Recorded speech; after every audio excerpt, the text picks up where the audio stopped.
Hello and welcome to Backbenchers, and today we are going to start a new chapter, that is kinds of company.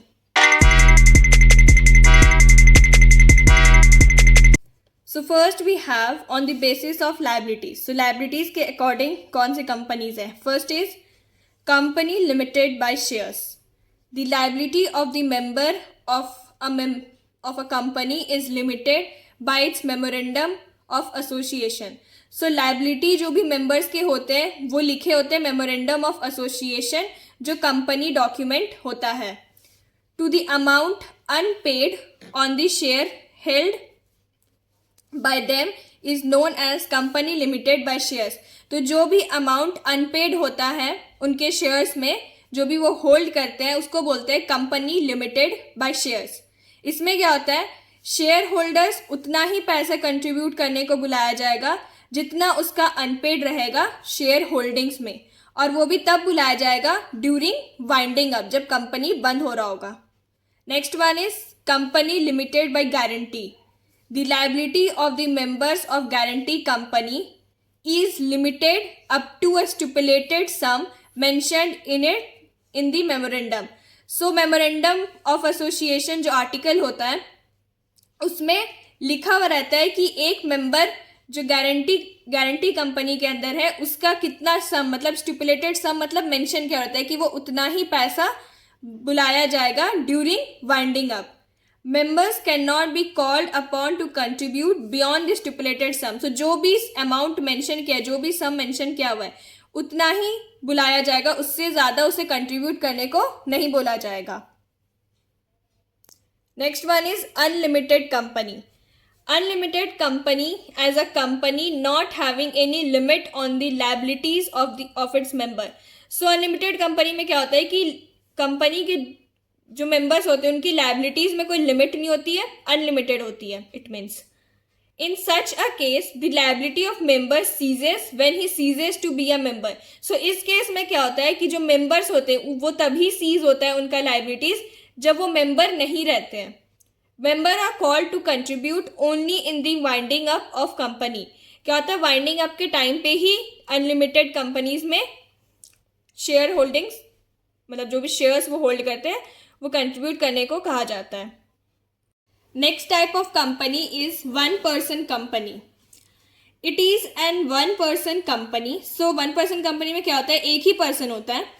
OPC is a private limited company. OPC को private limited company भी बोला जा सकता है, और we can say OPC can be converted into private limited company. OPC is introduce to encourage entrepreneurs and corporation of business. So OPC किस लिए introduce किया गया है, ताकि एंटरप्रेन्योर्स को एनकरेज किया जा सके, बिजनेस कॉर्पोराइजेशन को एनकरेज किया जा सके. It has a separate legal entity. इसकी सेपरेट लीगल एंटिटी होती है, ये अलग होते हैं, इसके मेंबर्स अलग होते हैं. Only a natural person who is an Indian citizen. So कोई भी नेचुरल पर्सन लाइक यू और मी, और हम इंडियन सिटीजन होने चाहिए, वेदर रेसिडेंट ऑफ इंडिया, या तो इंडिया में रहे हो या फिर इंडिया में stayed in India for period not less than 120 days. 120 days से कम इमीडिएट प्रिसाइडिंग फाइनेंशियल ईयर में रहने चाहिए. Like last preceding year at least 120 days रहने ही चाहिए. Then only you can make an OPC. No person shall be eligible to incorporate more than one OPC. So कोई भी पर्सन एक से ज़्यादा ओपीसी नहीं बना सकता और become nominee in one or more than one such company. और कोई भी नॉमिनी, सपोज एक ओपीसी है उसी में नॉमिनी हो सकता है, उसके अलावा और किसी ओपीसी में नॉमिनी नहीं हो सकता. And no minor shall become member or nominee of the OPC. कोई भी माइनर ना मेंबर बन सकता है या ना ही नॉमिनी बन सकता है ओपीसी में. इंक्लूडेड कोई भी माइनर शेयर होल्ड भी नहीं कर सकता है ओपीसी में. The next type of company is private company. Private company means a company having a minimum paid up share capital as may be prescribed and which by its article. So article में लिखा हुआ रहता है कि उसका minimum paid up share capital कितना है, और प्राइवेट कंपनी यही होता है. restricts the right to transfer its shares. So private company में क्या होता है कि शेयर ट्रांसफर नहीं कर सकते. and prohibits any invitation to public to subscribe for any securities of the company. In fact, इनके कोई भी सिक्योरिटीज पब्लिक सब्सक्राइब नहीं कर सकते, विच मीन्स इनके मेंबर्स ही सब्सक्राइब कर सकते हैं. इसके अंदर जो भी डायरेक्टर्स हैं, जो भी शेयर होल्डर्स हैं, वही इसके सिक्योरिटीज परचेज कर सकते हैं. मिनिमम मेंबर 2 होते हैं, मैक्सिमम मेंबर 200 होता है. But in case of OPC यहाँ पे मिनिमम मेंबर 1 होते हैं. Small company is a private company. Small company को प्राइवेट कंपनी भी बोला जाता है और ओपीसी भी प्राइवेट कंपनी बन सकती है. Next kind of company is public company. So public company means a company which is not a private company. इसका बहुत सिंपल डेफिनेशन दिया गया है कि पब्लिक कंपनी वो होता है जो प्राइवेट कंपनी नहीं होता है. मिनिमम नंबर ऑफ मेंबर्स यहाँ 7 है. मैक्सिमम नंबर ऑफ मेंबर्स यहाँ पे लिमिट नहीं है, which has no limit. Shares are freely transferable. यहाँ पे शेयर्स फ्रीली ट्रांसफरेबल है. Subsidiary company of a public company is deem to be a public company. So कोई भी सब्सिडरी कंपनी है पब्लिक कंपनी का, उसको डीम किया जाता है, उसको अज्यूम किया जाता है कि वो भी पब्लिक कंपनी है. Next is holding and subsidiary companies. A company is a holding company in relation to one or more other company. So holding company उसे कहते हैं कि जो अपने अंडर में 2-3 और कंपनीज को होल्ड करते हैं. Means a company of which such companies are subsidiary companies. तो जो भी वो कंपनीज होल्ड करते हैं उसको सब्सिडरी कंपनीज कहते हैं. और सब्सिडरी कंपनीज क्या होता है? Subsidiary company means a company in which the holding company controls the compositions of board of director. So subsidiary company वो होता है कि जिसमें होल्डिंग, जो से होल्ड कर रहा है कंपनी, वो कंट्रोल करता है बोर्ड ऑफ डायरेक्टर को. यहाँ पे एक एग्जाम्पल है, A will be subsidiary of B. So A subsidiary होगा B का. If B controls the composition, अगर B कंट्रोल कर रहा है कॉम्पोजिशन या होल्ड करता है 50% shares capital A of A company का. सो यहाँ पे क्या हो गया कि एक सब्सिडरी कंपनी हो गया B का. Foreign company.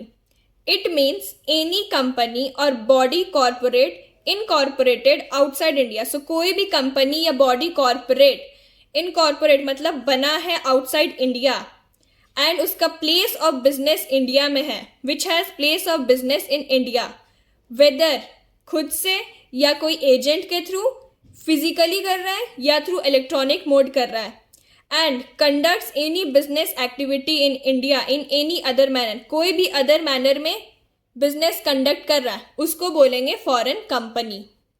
Next is government company.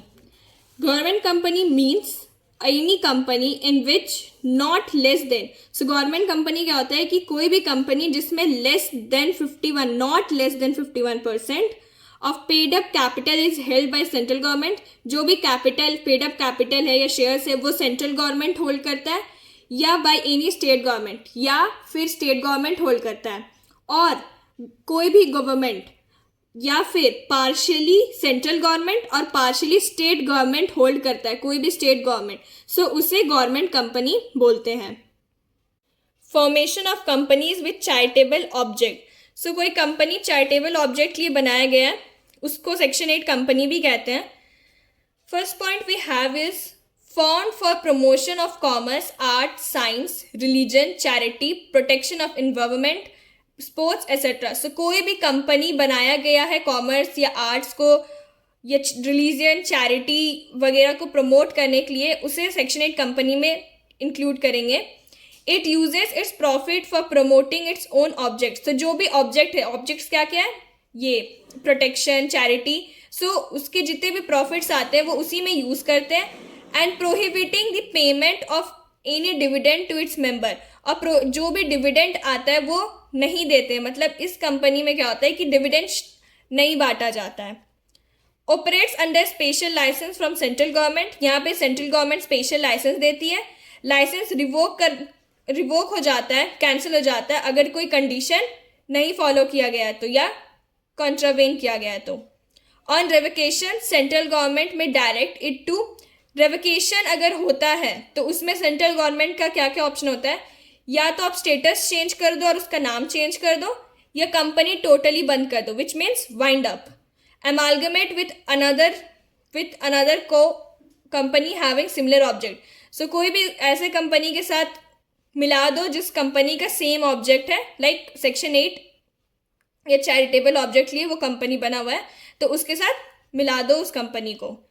Next is need not use the word limited private limited. So इस कंपनी को कोई भी ऐसे limited private limited word use करने की जरूरत नहीं है. इंस्टेड वो यूज करते हैं like club, chamber of commerce या many more other names. Can call its general meeting by giving clear 14 days notice. So यहाँ पे क्या होता है कि 14 days नोटिस के अंदर जनरल मीटिंग बुलाया जा सकता है instead of 21 days. And lastly, we have is listed and unlisted company. It is a company which has any of its securities listed on any recognized stock exchange. So कोई भी recognized stock exchange में अगर securities listed है उस company की तो उसको listed company बोलते हैं. और अनलिस्टेड कंपनी वो होता है other than listed company. Unlisted company वो होता है जो लिस्टेड नहीं होता है. So with this we end the chapter here.